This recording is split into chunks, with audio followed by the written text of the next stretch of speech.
Shalom Bapak Ibu Saudaraku, kita bersyukur Tuhan pertemukan kita di Kamis pagi ini. Tentu itu adalah anugerah dan berkat dari Allah buat saudara dan saya.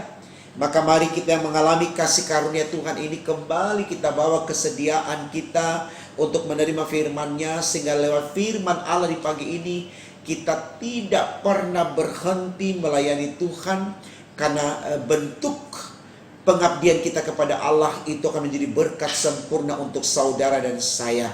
Mari saudaraku, kita awali dengan doa. Kita berdoa. Tuhan Yesus, terima kasih karena dari waktu ke waktu Engkau selalu ada untuk kami. Di pagi ini kami merasakan kehadiran Tuhan yang memberkati kami, sehingga kami dengan semangat iman yang ada mau menerima firman-Mu dengan percaya.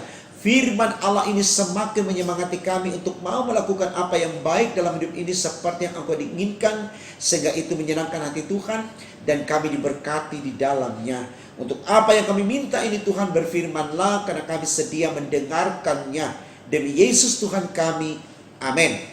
Saudaraku, bacaan Alkitab kita di Kamis pagi ini terambil dari kitab 1 Tesalonika 3 ayat 1 hingga 3. Bagian Alkitab ini dibacakan demikian. Kami tidak dapat tahan lagi, karena itu kami mengambil keputusan untuk tinggal seorang diri di Athena. Lalu kami mengirim Timotius, saudara yang bekerja dengan kami untuk Allah dalam pemberitaan Injil Kristus, untuk menguatkan hatimu dan menasehatkan kamu tentang imanmu, supaya jangan ada orang yang goyang imannya karena kesusahan-kesusahan ini. Kamu sendiri tahu bahwa kita ditentukan untuk itu. Saudaraku, tema renungan kita di Kamis pagi ini dituliskan demikian dalam Sabda Bina Umat, yaitu pelayan yang berkesinambungan. Pelayanan yang berkesinambungan. Saudaraku, saya sangat percaya kita paham betul tentang ungkapan atau kalimat yang berkata bahwa dalam proses perjalanan hidup manusia, dalam konteks apapun, selalu ada yang disebut regenerasi. Artinya dalam putaran waktu yang ada, tidak kemudian orang yang memimpin hari ini akan memimpin seterusnya, tetapi ada fase di mana orang yang memimpin hari ini dalam kurun waktu tertentu akan digantikan dengan pemimpin yang lain, dan seterusnya, sehingga roda kehidupan yang terus berputar itu selalu berganti kepemimpinan. Tujuannya adalah supaya dari generasi ke generasi itu terjadi pembaruan-pembaruan yang signifikan, pastinya pembaruan-pembaruan yang lebih baik, katakan demikian. Karena setiap periode itu fase hidup kita ditentukan oleh konteks tersebut. Tapi ketika kita ada di fase atau periode berikutnya, bisa saja konteks itu berubah sesuai dengan kondisi yang ada, kemajuan perkembangan yang ada, sehingga di konteks itu sangat dibutuhkan lagi orang-orang yang lebih berkompeten, ya, sehingga pengajaran atau hal-hal yang diajarkan tentu lebih kontekstual atau lebih relevan, supaya keinginan yang mau dicapai di konteks itu lebih tercapai, dan seterusnya. Jadi saudara-saudaraku, ketika ada perubahan sistem, ketika ada perubahan kepemimpinan, itu sesuatu yang baik, ya, untuk konteks itu. Jadi kita tidak harus bertahan ada di situ terus karena kita merasa kita yang mengawali, kita yang menggiring, kita yang melakukan, lalu kita ingin kita yang ada di akhir. Tidak, ya. Jadi kita bisa belajar, Bapak Ibu Saudaraku, dari Musa ketika dia dengan susah payah, dengan keberanian yang luar biasa menghadapi Firaun yang kejam, dengan antek-anteknya, katakan demikian, dia berhasil membawa keluar orang-orang Israel dari perbudakan di Mesir. Tapi ketika Tuhan katakan sampai di sini dan untuk perjalanan selanjutnya akan dilanjutkan oleh Yosua, Musa kemudian merasa bahwa sudah cukup bagi dia sampai di situ, karena untuk generasi berikutnya bisa saja Allah mengerti bahwa itu akan lebih kondusif kalau kemudian Yosua yang memimpin, orang yang lebih muda, katakan demikian, ya. Jadi tidak ada bantah-bantahan kenapa dia dan seterusnya. Serahkan semua kepada proses kehendak Allah seperti apa yang Tuhan mau gitu ya. Jadi Bapak Ibu, saya pikir ini baik sekali, sama halnya juga dengan ketika Daud dipesankan oleh Allah lewat firman Tuhan untuk mempersiapkan pembangunan rumah Tuhan untuk dikerjakan, tetapi dalam proses pekerjaan itu bukan lagi Daud tetapi Salomo anaknya. Kenapa tidak? Ya, jadi biarkan dalam kurun waktu mana Tuhan percayakan kepada kita, kerjakan itu sampai waktu kita, dan ketika Tuhan memberikan lagi kepada yang lain itu bukan masalah ya. Jadi mari kita lihat fenomena ini Bapak Ibu Saudaraku dengan dewasa, artinya supaya kita tidak merasa bahwa aduh kita nggak dibutuhkan lagi, tidak ya.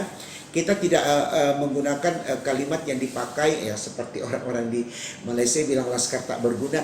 Tidak, kita tetap berguna dalam fase hidup kita, dalam konteks keberadaan kita, kita tetap berguna untuk Allah. Ya, jadi jangan pernah kita matikan karya dalam diri kita sampai akhir hidup kita. Seperti firman Tuhan katakan, sampai masa putih rambutmu aku tetap dia menggendong engkau, dan seterusnya. Berarti kita tidak akan pernah kekurangan kasih Allah di sepanjang perjalanan hidup kita, mau dipakai jasa kita atau tidak. Artinya mau ditempatkan kita sebagai pemimpin atau pekerja atau tidak, sepanjang kita masih ada di dunia ini, kita tetap mengalami penyertaan Tuhan. Karena Tuhan sudah berfirman kepada saudara dan saya yang percaya kepadanya bahwa dia Allah yang Immanuel, artinya Allah yang selalu menyertai.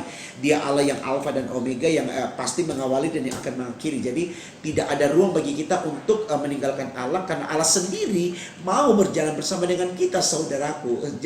Saya pikir ini baik sekali supaya kita tidak selalu sombong dengan Tuhan, merasa hebat dan kuat sehingga kita meninggalkan Tuhan. Tidak, tapi betul-betul kita merasa kita membutuhkan Tuhan, karena Tuhan sendiri sudah bersedia untuk menyertai kita. Ini baik, saudaraku. Jadi ini juga yang mau disampaikan kepada jemaat di Tesalonika lewat bacaan Alkitab kita, bahwa ketika Paulus dan rekan-rekan yang lain merasa bahwa di satu kondisi tertentu dia tidak bisa melakukan pekerjaan Tuhan, maka pasti Tuhan akan memberi orang yang terbaik untuk bisa melakukan. Jadi Paulus merasa di sini bahwa tidak harus saya semua, ya, kalau saya ada di Athena berarti di tempat yang lain harus orang lain, karena tidak mungkin tangan saya di Athena, kaki saya di Antioquia atau dan seterusnya, tidak ya.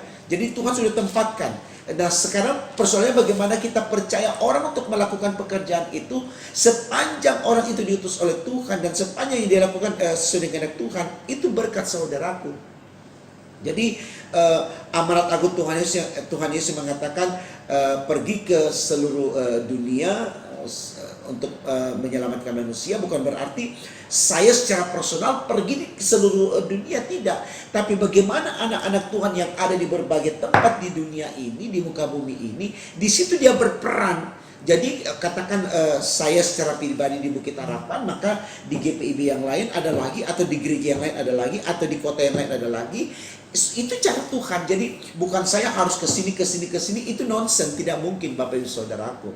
Ya, supaya kita tidak terlalu maaf seperti anak muda bilang lebay, kita mau jangkau semuanya karena kita merasa kita pintar, IP kita 4, ya, kita lulus dengan cum laude lalu kita merasa kita sudah begitu hebat. Tidak, saudaraku. Ada orang yang pandai untuk mengelola ini, tapi dia tidak tahu ini, biasa aja.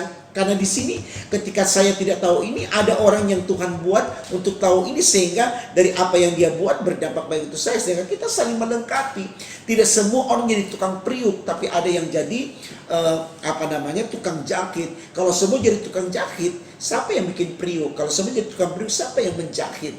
Kalau semua jadi owner, siapa yang menjadi pekerja? Kalau semua jadi pekerja, siapa yang jadi pemimpin? Jadi kita saling melengkapi, saudaraku. Ini yang mau dikatakan dalam firman kita di pagi hari ini, bahwa ketika dalam satu konteks tertentu, tempat tertentu tidak ada si ini, maka Tuhan akan kirimkan ini untuk melakukan di sana.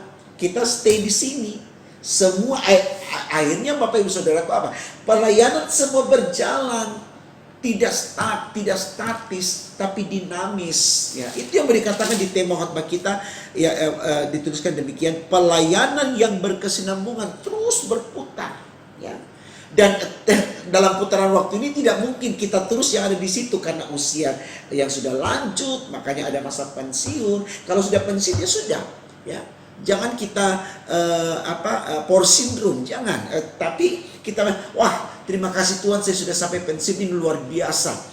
Ya, berarti saya bisa berjuang sampai akhir dan mari kita nikmati masa-masa pensiun. Apa saja yang bisa kita lakukan ya kita kerjakan. Kita tidak harus terus tidak pernah berhenti untuk mau menjadi pemimpin, itu nonsen Bapak Ibu Saudaraku. Ya, jadi saya pikir firman Allah di pagi ini sangat baik sekali untuk kita renungkan supaya kita tahu adanya regenerasi. Artinya supaya kita tahu juga menghargai ketika orang diutus di tempat yang sana, berarti saya di sini. Mari kita sama-sama melayani Tuhan supaya pelayanan Tuhan tidak pernah berhenti di berbagai tempat dimanapun berada, sehingga keinginan Allah untuk pergi ke seluruh dunia, ke seluruh muka bumi itu menjadi kenyataan. Dan akhirnya dalam Filipi pasal 2 ayatnya yang ke-11 itu terkabulkan, yaitu semua lutut akan bertelut menyembah Yesus dan semua lidah akan mengaku Yesus adalah Tuhan dan Juru Selamat.